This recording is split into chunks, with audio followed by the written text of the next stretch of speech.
Where is everyone? There's no one left. It's not totally true, Mario.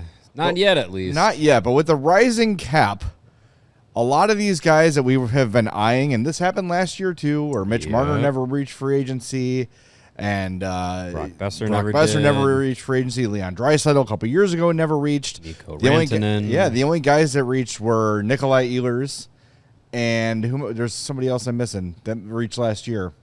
That was really it, though. Like, Ehlers was the big name. Ehlers was the big fish, yeah. And that was it. And now... And big fish in the sense of, like, B-tier the biggest talent. fish at Meyer in the fish section. Yes, right, exactly. Right. Nothing against him, but he's just not that level of superstar. So over the last week, Kirill Kaprizov, Connor McDavid, Jack Eichel, and Kyle Connor, your 4 top unrestricted free agent options for next summer, have already signed. Yep. So now you're looking at the second-tier names, Artemi Panarin, Alex Tuch, Alex Ovechkin, who will either continue playing for the Caps or retire, Martin Necas, Adrian Kempe, Nick Schmaltz, Patrick Kane, Anders Lee, Matt Zuccarello, Patrick Laine. Yeah. None of these guys, to me, are huge needle movers. Would they all help? Yeah, they would help. Yeah, I mean, I think what we're seeing, what we saw last off season, where everybody stayed essentially, and even Brock Besser, who technically hit free agency, hit it, but went back to Vancouver. We heard all leading up to last off season, it was going to be the free agency class of Draisaitl and Rantanen and not Eichel, Marner, and all these guys, and it was just like, wow, Blackhawks could be in on those guys, and that would be a real big accelerator, and they have all this cap space they can spend. The caveat is, yes, so does everybody else. Everybody else does. With the rising cap, everyone else has the same, not same amount, but everyone else is in the same boat where there's more money to work with than ever before. The last handful of years, even before, COVID hit and then you hit the flat cap, it was really only going up $1 to $2 million per year. Like it wasn't crazy significant jumps. And now we're talking about going from, 88 to 95.5 this year. The projection when they first came out with like, hey, salary caps projections and salary caps are going up and everything. The first projections for the 26-27 season was $104 million. Now just this week, Elliot Friedman is saying that's going to be about probably 107. And so you're adding if you're maxed out on this year, you're up at the cap. Yeah. Let's say you're the Edmonton Oilers. Theoretically, next year you could sign Artemi Panarin to a $12 million deal or whatever it would be. And if you sign no one else, yeah. right. And we're going to serve our whole audience here. Man, Kyle Davidson is really smart for not giving away these draft picks, these first-round draft picks. Yeah. And knowing that that's how he's going to rebuild this team. And he should be fired for Kyle Davidson's an idiot signing any free agents. For not foreseeing the fact that no free agents would be available. They're not going to be able to find their Marian Hossa. That seems to be the reality here. Is they're not going to be able to swipe that massive generational, culture-changing free agent like they would have back in the dynasty days or even over the last few years. So now the development really becomes crucial. Yeah. And, we talk about what's the right thing to do with Korchinski and Moore and Levshinov and all these young players. That now becomes way more important because if you screw one of these up, if one of these top draft picks, top 10, top 15 draft picks flops, you can't really go pay your way out of it and bring somebody in. Now, again, I'm not saying like if the Hawks were to bring in Anders Lee next year or give Patrick Kane a 1-year deal to retire with the Hawks, like a farewell tour, that's going to make the team better. It's just really hard right now to look ahead 2, 3, 4 years and say, okay, at this time, this guy's going to hit free agency and the Hawks will be poised to scoop him up. Yeah. The only person that might is if in 3 years, Connor McDavid still has not won in Edmonton and is looking for a free agent destination of a place where he thinks he can win. In 3 years, that could be here if everything pans out correctly. Yeah, it could be. But you cannot, under any circumstance, plan on that happening. No.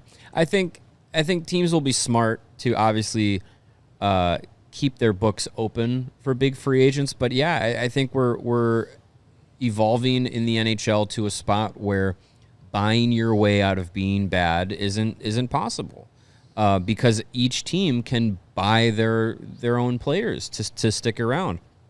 Think about this environment that we're in now in the NHL, where the salary cap is growing and all that stuff. Think about if that had happened in the summer of 2010, and that Blackhawks team that won the first of the 3 modern Stanley Cups didn't have to be split up because they just ran out of money for everybody. That's not happening anymore. Look at what the Florida Panthers went through last year. We were talking about, they brought in Seth Jones while Aaron Ekblad was on an expiring contract, and you were like, well, Ekblad's hitting the market. You had Sam Bennett going on a tear and winning the Conn Smythe. You're like, wow, he's going to cash in on free agency. Brad Marchand was just like, wow, he's going to take a 1-year run, maybe one last run at the Cup with the Panthers, and then boom, boom, boom, all 3 of those guys signed for significant money, but the Panthers were able to make it work. And you're just going to have more and more of these teams that are contenders now that aren't going to be punished as teams were back in the day when the salary cap wasn't going up as much year over year, and you still had to deal with teams right up against the cap. Teams aren't going to be punished as much as they used to be for being good. Those Hawks teams, it was just like, you're really good, but you're not going to be able to keep all these guys together because you can't pay everybody. You drafted too well. And now you teams are going to be able to pay everybody. And if guys do go to free agency, numbers and contracts might get really stupid high because teams are going to be like, this is our chance. These guys rarely ever hit the market. This is going to be our chance. Yeah. This, if we get to, summer of 2026 and Artemi Panarin is the only big fish out there, teams are going to throw stupid money at him. But I think that's just going to become the norm. And with these contracts that are going out there, there's a big discussion that needs to be had in the NHL of like player values and what was yesterday's price is not today's price kind of thing. Yeah. It's just like you're talking about, Jackson Lacombe signed his extension with the Ducks, and you were like, initial reaction, you're like, you're giving this guy who I just learned of his existence 5 minutes ago that much money. Well, and that was the reaction of Nazar too from a lot of people. Right, a lot of people were like, Frank Nazar's played 50 games. Why are you giving him $6 million and change? Looks but now you look at it. By next year, Frank Nazar's $6 million contract is like a $4 million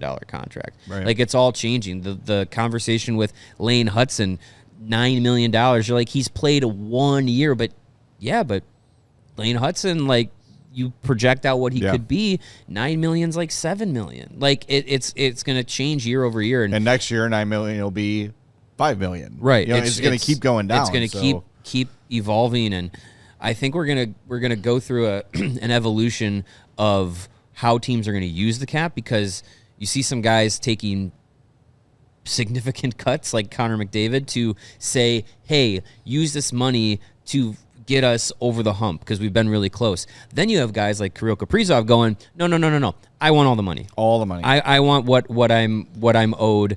And teams are going to have to figure out a way on how to navigate that. And I think what's nice for the Blackhawks and Kyle Davidson so far is most of those contracts, or basically all those contracts he's given out to those in-house guys, they all seem to kind of be like on the, I'm surprised it was that number. It wasn't a higher number. Yeah. That might work out in his favor. All right, before we wrap up, we got about a minute left. Panarin, Tuck, Ovechkin, Necas, Kempe, Schmaltz, Kane, Lee, Zuccarello, Line. Which of those 2 names, give me 2 of those names that would excite you the most for the Blackhawks? See, and the thing is, I don't even know how many of them actually are realistic, because Kempe's talking about extensions. Kempe wants $10 million. Yeah, which I don't want to give him that. Necas, but the Necas thing scares me, though, because he seems to not be happy anyway. Yeah, I don't think I want to bring that in. And I think in the Blackhawks sense, like, I don't know how many big money free agents they want to go with, because you're starting to get to a point where you've built so much that your in-house talent is going to take up so much room that it's like, well, if all these guys end up hitting or are close to hitting their ceilings, what big free agent do you need to spend money on. Because if you think Frondel's a game changer, if Bedard becomes the generational superstar in the NHL that he is, if Frank Nazar tops out, if if all these guys start getting to that point, you're just like, well, you don't need to blow the bag on free agency. You might just need to bit and piece your way through it, and just make sure you are developing correctly. Yeah, just like the Theo Epstein was always able to find like the little like the market change before it happened. Mm-hmm. Like, oh, here's a trend that no one's really noticed yet. The Hawks have to figure out what that is.